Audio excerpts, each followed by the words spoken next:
السلام علیکم ویورز، امید کرتی ہوں سب خیریت سے ہوں گے اور سب کے لیے یہ قرآن پاک کا ترجمہ عملی زندگی میں مددگار ثابت ہو رہا ہوگا۔ ویورز، ہماری سورہ العمران چل رہی ہے اور چوتھے پارہ کے الحمدللہ ہم نے 10 رکوع مکمل کر لیے۔ آج ہم اس کا 11واں رکوع شروع کریں گے۔ دیکھتے ہیں اللہ پاک کیا ارشاد فرماتا ہے۔ اعوذ باللہ من الشیطان الرجیم، بسم اللہ الرحمن الرحیم۔ انا بے شک فی خلق السماواتی آسمانوں کو پیدا کرنے میں، والارضی اور زمین کو پیدا کرنے میں، واختلاف اللیلی اور بدلتے رہنے میں رات، والنہاری اور دن، لآیتیں نشانیاں ہیں، لأولی الالباب اہل عقل کے لیے، یعنی زمین اور آسمان کی تخلیق میں اور دن اور رات کے آنے میں اہل عقل کے لیے نشانیاں ہیں، یعنی جو عقل رکھنے والے ہیں۔ کاش اللہ پاک ہمیں بھی عقل والا بنا دے کہ ہم بھی عقل سے سمجھنے کی کوشش کریں کہ اس سورہ پاک کا بھی اختتام ان آیات سے کیا جا رہا ہے کہ اہل علم کو ان میں فکر و نظر کی دعوت دی جا رہی ہے، یعنی اللہ پاک اپنے بندوں کو دعوت دے رہا ہے کہ وہ آئیں اور غور کریں کہ زمین اور آسمان کے بنانے میں اور رات اور دن کے آنے میں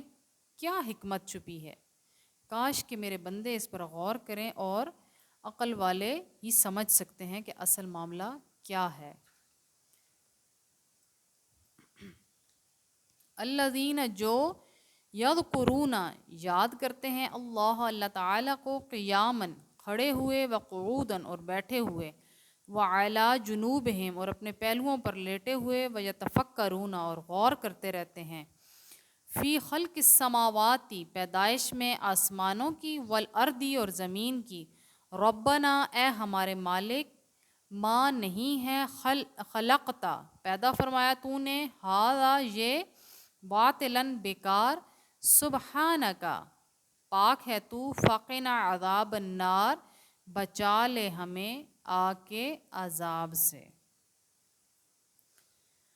اللہ پاک کی یاد اور اس کا ذکر کسی وقت اور کسی جگہ تک مخصوص نہیں ہے۔ کھڑے بیٹھے لیٹے ہر حالت میں اپنے خالق کو یاد کرتے رہیں، یعنی اللہ پاک اپنے بندوں کا ذکر فرما رہا ہے کہ جو اللہ کے نیک بندے ہیں وہ اللہ کو چاہے کھڑے ہیں، بیٹھے ہیں، لیٹے ہیں، جس طرح بھی ہیں، ہر وقت یاد کرتے رہتے ہیں، غور و خوض کرتے رہتے ہیں کہ اللہ پاک نے جو زمین اور آسمان بنائے ہیں یہ کسی فضول چیز تو نہیں ہے، نعوذ باللہ، یعنی بے مقصد تو نہیں بن گئے، ہر چیز کا کوئی نہ کوئی مقصد ہے۔ اللہ پاک نے جو چھوٹے سے چھوٹا کیڑا بھی بنایا ہے اس کا بھی کوئی مقصد ہے۔ وہ ہر وقت غور کرتے ہیں اور اللہ پاک سے دعا کرتے ہیں کہ اے ہمارے مالک، نہیں پیدا فرمایا تو نے یہ سب بیکار، یعنی غور کرتے ہیں کہ بے شک تو نے بیکار تو کچھ نہیں بنایا ہے، تو پاک ہے اور ہمیں آگ کے عذاب سے بچا لے۔ اور کیا کہتے ہیں، ربنا اے ہمارے رب، انکا بے شک تو، ما تدخل النار کہ جسے داخل کر دیا آگ میں، فقط تو تحقیق، اخزیتہ رسوا کر دیا تو نے اسے، وما للظالمین اور نہیں ہے ظالموں کا، من انصار کوئی مددگار،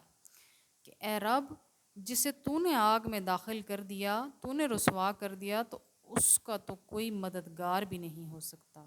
اس لیے اے ہمارے رب تو ہمیں معاف فرما اور ہمیں آگ سے بچا لے اور ہماری مدد فرما۔ اور ہم بھی دعا کرتے ہیں، یہ اللہ پاک ان کے الفاظ بتا رہا ہے جو اٹھتے بیٹھتے لیٹتے اللہ کا ذکر کرتے ہیں، جو ہر وقت اللہ کی تخلیق پہ غور کرتے ہیں۔ اور ہم تو وہ ہیں جس کو یاد ہی نہیں رہتا کہ رب کو یاد کرنا ہے، اپنے اللہ کے حضور سجدہ کرنا ہے۔ ہمیں تو پتہ ہی نہیں ہے دن ہو رہا ہے، شام ہو رہی ہے، رات ہو رہی ہے، زمین ہے، آسمان ہے، ہم نے تو کبھی غور ہی نہیں کیا ہے، ہمارا کیا حال ہوگا۔ اللہ پاک ہماری مدد فرمائے۔ آج کا لیسن یہاں تک ہی، نیکسٹ انشاءاللہ نیکسٹ ویڈیو میں، تب تک کے لیے اللہ حافظ۔